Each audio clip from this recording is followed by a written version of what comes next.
पुढच्या काही वर्षात हर घर डॉक्टर होईल, पण नोकरी, करिअर, स्थिरता ती मात्र मिळेलच असं सांगता येत नाही. गेल्या 10 वर्षात महाराष्ट्रभर मेडिकल कॉलेजचा स्फोट झालाय. नेते, ट्रस्टवाले, गुंतवणूकदार सगळ्यांनी आपला पैसा कॉलेजमध्ये लावला. पालकांनी लाखो कोटींचा खर्च करून मुलांना मेडिकलमध्ये घातलं. पण हळूहळू चित्र बदलतंय. आज जसं इंजिनिअरिंग कॉलेज कचराकुंडी झालीये ना, तसं ना स्किल, ना नोकरी, ना करिअर. तसंच मेडिकल क्षेत्रात होणार आहे. डॉक्टर जास्त, पगार कमी, प्रॅक्टिसला जागा नाही. हॉस्पिटल व फार्मा कंपन्या सेल्समन डॉक्टर तयार करतील.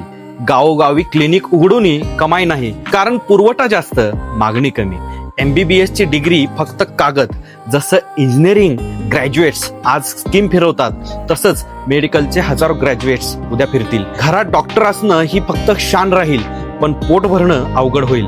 पालकांनी आज डोळे उघडून निर्णय घ्यायला हवा. फक्त पदवी नव्हे, तर skill plus practical knowledge plus योग्य दिशा महत्वाची आहे. नाहीतर मेडिकल ही इंजिनिअरिंग सारखीच बेरोजगारीची गाठ बनेल. म्हणूनच माझं एकच सांगणं आहे, डॉक्टर बनायचं असेल तर नोकरीसाठी नव्हे, तर समाजासाठी जगण्याची तयारी ठेवा. तुम्हाला काय वाटतं याबद्दल कमेंटमध्ये जरूर सांगा आणि फॉलो करायला अजिबात विसरू नका.